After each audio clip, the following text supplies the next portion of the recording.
Hi everyone, it's Hidesh. From this video, I'm going to be talking about Bishop Exchange opening. This opening is one of the most requested videos that I received from viewers to make, but I've been unable to do that because Bishop Exchange is very difficult to explain. I had to study it myself before I even start to do a video. So recently, I did some research myself on Bishop Exchange, and now here it is. This is what you've been waiting for. And when we were to learn Bishop Exchange, going directly into the main Joseki moves is inappropriate. For example, the most important and frequently played Bishop Exchange strategy is Bishop Exchange double Reclining Silver. But if we directly go into double Reclining Silver, it doesn't make sense, because we have to learn first how come double Reclining Silver is the best choice for both players in the first place, right? And to do that, we're going to have to learn the history of Bishop Exchange openings. Because the behind theories of Bishop Exchange opening is all about the history of many professional players struggling with uncovering the mystery of Bishop Exchange opening. So here's how this lesson works. First of all, in this video and the following, Bishop Exchange number 1, number 2, or whatever it takes, I'm going to do an introduction to Bishop Exchange where I'm going to be talking about the very basics and also the rough history of Bishop Exchange. And then after that, I'm going to be making other Joseki videos that cover more detailed book lines of many specific strategies in Bishop Exchange, such as double Reclining Server, one of which is a very famous Kimura's Joseki, and other various strategies as well. So now let's get started. And first of all, in this video, Bishop Exchange number 1, I'm going to be showing you how a Bishop Exchange can happen, how you start a Bishop Exchange. And roughly, we have 2 different patterns. Oh, strictly speaking, there are 3, but anyway, it's not only one pattern. And in this video, we're going to be looking at the most important one of those, which can be characterized by a very basic position of Bishop Exchange, which I'm going to be naming Diagram A in my videos. And after that, I'll show you the 3 main strategies of Bishop Exchange in this video, okay? So here we go. First, how a Bishop Exchange happens is, basically it happens when black plays pawn to 7f, white 8d, and black 2f. Now, from this position, it is very likely that Bishop Exchange happens. In the 4th move, most frequently played move might be gold to 3b, because he's going to have to do that anyway later, so he does it now. And black can bring it to diagram A by this move, pawn to 2e. And then white will play pawn to 8e. Basically, the next move is a key move for Bishop Exchange, and that is bishop to 7g. Which is very natural. Black tries to protect that square while black still threatens to make a pawn exchange on the second file. Other than this bishop move, maybe black can go for a double wing attack like opening like this.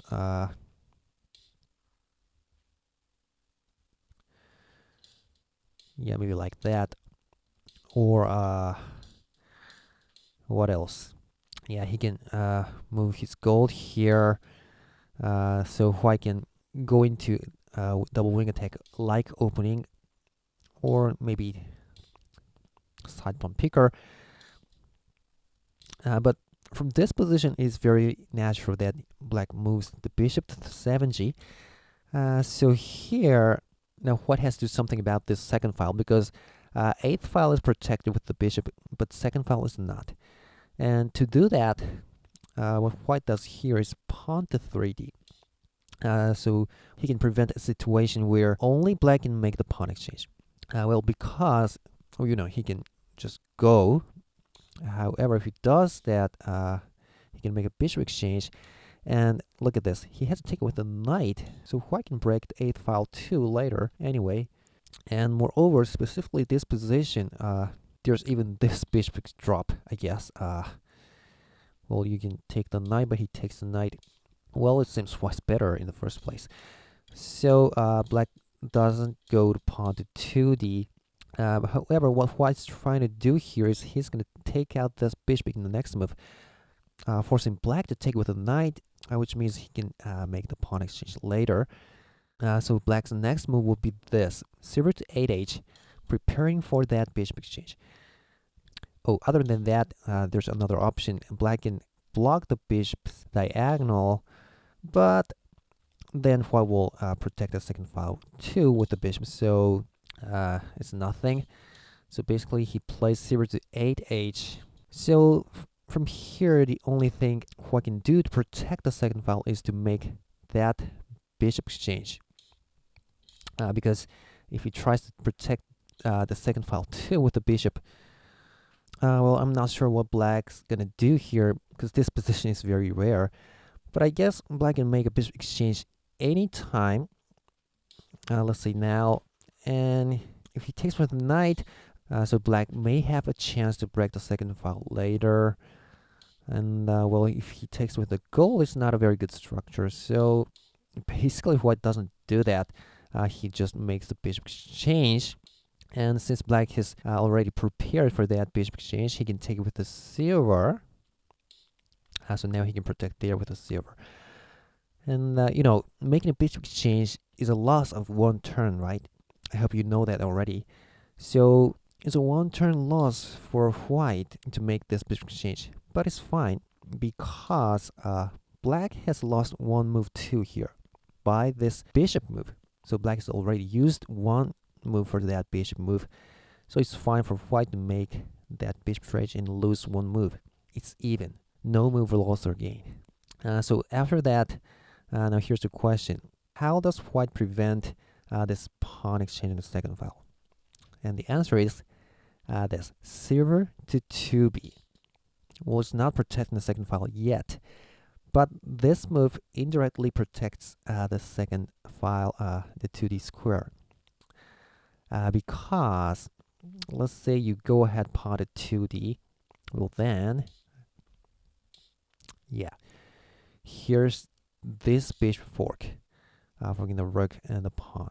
And you know, here, this rook move is not going to work because you see this gold is protected by this rook. So black cannot make that pawn trade yet. So you know, black normally makes this move gold to 7h, which is a very good move anyway. So now what? Well, there's still that threat of bishop to 3e, so black can't go pawn to 2d yet. But, you know, since white wants to start developing his right generals as fast as he can, so he has to protect the second file anyway with that silver as fast as he can. Well, the reason is if he, you know, develops this silver first, he loses that protection on the gold here. So that bishop drop is not going to work. What I mean is, you know, this fork. So anyway, white will calmly develop his silver to 3c, protecting that square. And after that, black starts to develop his right silver to 3h, and white does the 2 to 7b. So here we are at the most important position, the most basic position of bishop exchange opening. And this position is what I'm going to call diagram A in my video. Okay, so be sure to remember this position. And also, we have other move sequence that leads to this diagram A. Let's call it sub-patterns. So one example is, well, let's get back to all the way to here. Yeah, after these three moves, in the fourth move, white can also just play pawn to 8e, right? If black makes this very natural move to protect the 8th file, it is likely to go into bishop exchange as well. Oh, by the way, black doesn't have to do the bishop move here.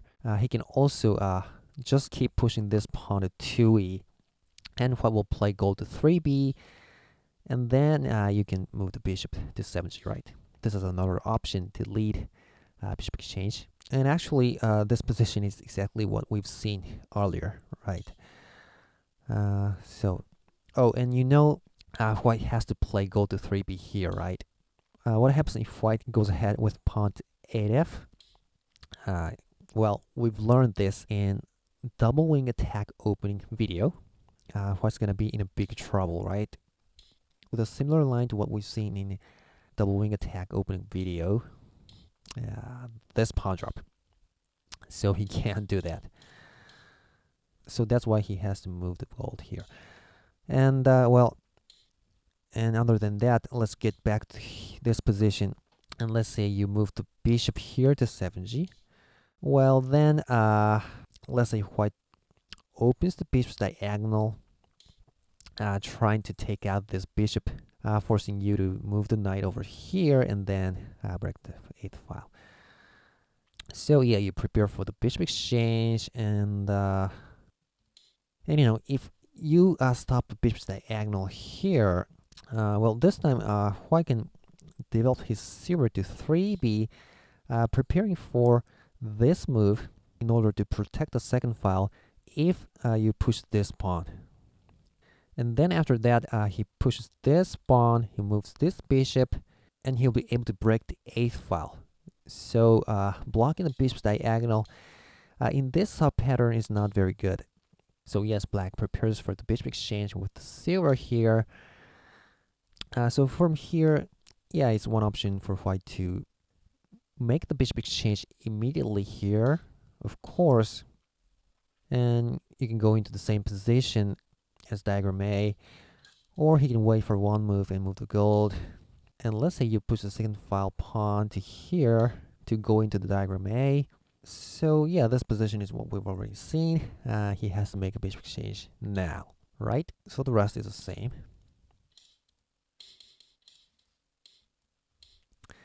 Yep.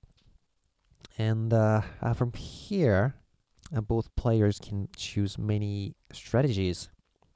But first of all, let me talk about why they should move the silver to upward like that, as opposed to 4h, which you often see. Well, one reason is that black should keep the possibility of playing climbing silver, which I'm going to show you later in detail. So that's one reason. And the other is that this proverb, don't push the 5th file pawn in bishop exchange opening. In bishop exchange opening, if black opens the 5th file pawn, and let's say your generals have moved anywhere, maybe like that, there's always this bishop drop threat, attacking the rook and attacking this square, or making a powerful horse in these square later on. So you shouldn't push the 5th file pawn in a bishop exchange opening, and that means there's no way you can develop your silver to the 5th file, so you don't need to move the silver to 4h in the first place. All right, so that's why we move the silver to 3h and 7b. Okay, so from here, I've said there are several strategies, and there are 3 major strategies. One is climbing silver, second is rapid advancing silver, and the third is reclining silver.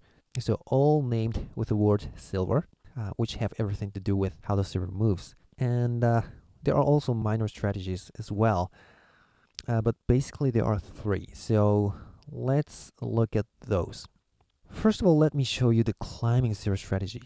It's a very famous strategy where you move the silver like this, and you try to bring it to here, and you want to make a silver exchange on the second file. That's the basic idea. So after he has moved to 2f, what basically prevent the silver from going ahead.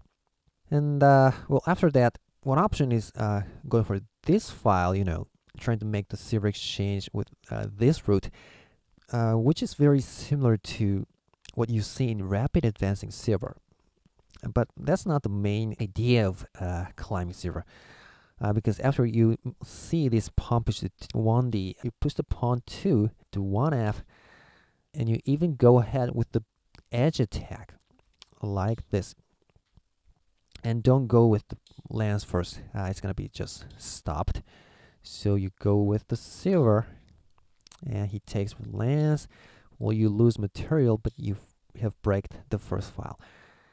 And well, there's an interesting counterattack of pawn drop to 1f. We're going to learn that in other videos. But let's say the other one, which is a very natural pawn to 1c. And basic idea of climbing server from here is this dangling pawn and forcing white to move his zero here. And after that, the main threat black's making is this pawn sack, and then this land sack, and the bishop fork. So this is the main threat. And sometimes dropping the bishop first, and then this land sharp also works. So basically, this is the idea of climbing server.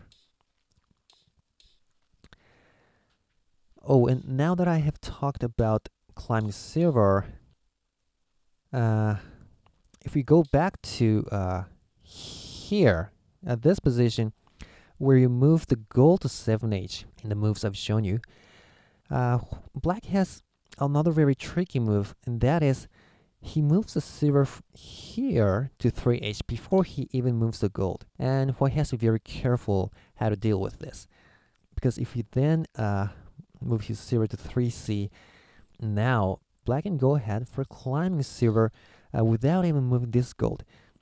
So this means black managed to save one move of this gold move and develop this silver all the way to here, while white silver is still here.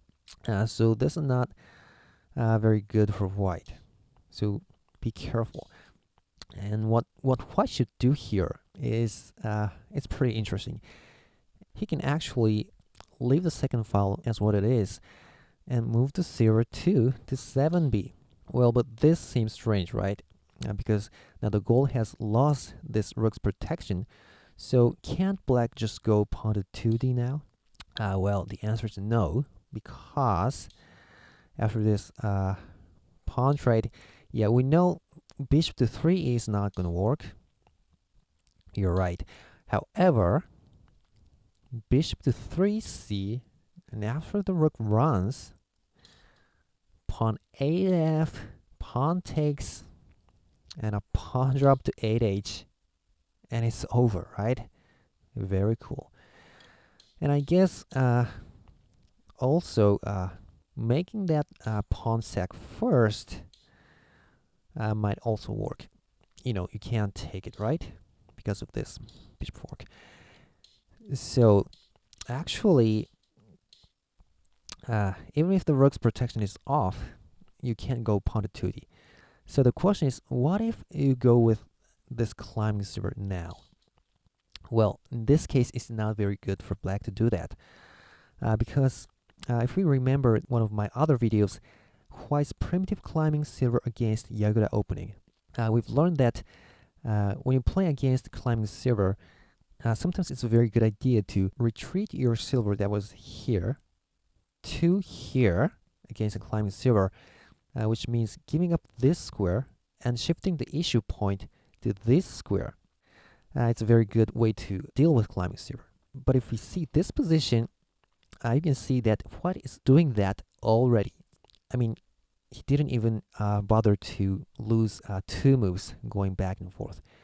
So it's not a good idea for black to go for climbing silver here.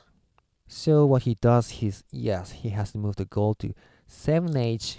You know, it means he has prevented that bishop drop threat based on pawn drop to 8h, right? So it means you can go pawn to 2d in the next move. So that means white has to play silver to 3c. And look at this. This is the position we've seen, right? It's diagram A. So it's a very minor subject, but I had to tell you about that because it's very important. So anyway, let's go to the second strategy. Yeah, rapid advancing silver. It goes like that. You push this pawn, and you advance the silver to here on 4f. And what you're trying to do is you advance your silver through this route and finally make a silver exchange on the second file, as you did in climbing silver. But when you move your silver through 3e square, there's something you have to be very careful, which is if you just go ahead, well, he'll drop a pawn here, of course, and you don't have to retreat the silver. You can go pawn to 2d. I hope you already know that, because if he takes it, this pawn promotion is too powerful. So he has to take it, and you can make that silver exchange. But actually, it's a loss for black. You know that, right? Yeah, king rook fork. So always be careful. And to prevent that king rook fork, black basically has two ways to do that. And one is pawn to 1f, removing that bishop drop. And the other is king to 6h, which is also a good move. But in ordinary bishop exchange opening, after diagram A, it is said pawn to 1f is better, because it may sound a little bit against the proverb, avoid a sitting king, but it's not a good idea for black to start castling the king too early, because, there's a possibility that white goes for climbing silver, and in that kind of situation, the king doesn't want to go near to that silver. He even wants to go to the right sometimes. So that's why pawn to 1f is better. And after you push that pawn, yeah, you can go pawn to 3e and make that silver exchange here. Okay? So now we've learned climbing silver and rapid advancing silver. And these two strategies are pretty offensive strategy. The most offensive one is climbing silver, of course. It's very aggressive. And, once it goes over to 2f, you have to use that silver in some way. Otherwise, the silver is going to be left in here and becomes a floating piece, idling piece. So most offensive strategy is climbing silver. And next to it is rapid advancing silver. It's also offensive, but a little bit more balanced than climbing silver. You can activate this silver in this way too, right? So other than these, the third strategy I'm going to show you is reclining silver, which is a lot more balanced than the other two. Here's how it goes. You push this pawn, the 4th file pawn, and you advance the silver to here. And eventually, you cancel the king a bit, and you develop the silver to here. This is why it's called reclining silver. It's like the silver is reclining on a chair. And maybe you push this pawn and activate this knight. And this strategy is balanced. Can be offensive, basically attacking the 4th and the 3rd file. And it can be also defensive, using this silver to, protecting these squares. Yeah, so now we've learned all the three major strategies. Climbing silver, rapid advancing silver, reclining silver. Okay, now let's see a minor one. I'm going to show you only one, but it's pretty important. It's called right-hand king. Right-hand king goes like this. At first, it looks like you're going for reclining silver, but it's not. Suddenly, you draw your rook back to 2i like this, and you castle your king to this way, and maybe like that. And this is a totally defensive strategy. Even the rook is a defensive piece, protecting this knight, all the bottom rank. And sometimes you can even get it stronger, like that or like this. And since it's a totally defensive strategy, basically it's a strategy for white. A strategy for white to aim a repetition draw. But sometimes it's played by black too, especially when black is dealing with white's climbing silver. The reason is, as I'm going to tell you in the next video, if black is playing a reclining silver like this, one of the very effective countermeasure against it for white is to play a climbing server. Climbing server is good against reclining server. And if that happens, there's this option for black. Yeah, black can turn to right hand king, going away from this battlefield. All right, so anyway, we've learned these three major strategies of bishop exchange, right? So I want to wrap up this video here. And from the next video, we're going to look into the history of bishop exchange, where we experience various combinations of these three strategies. So hope to get back with it very soon. See you then.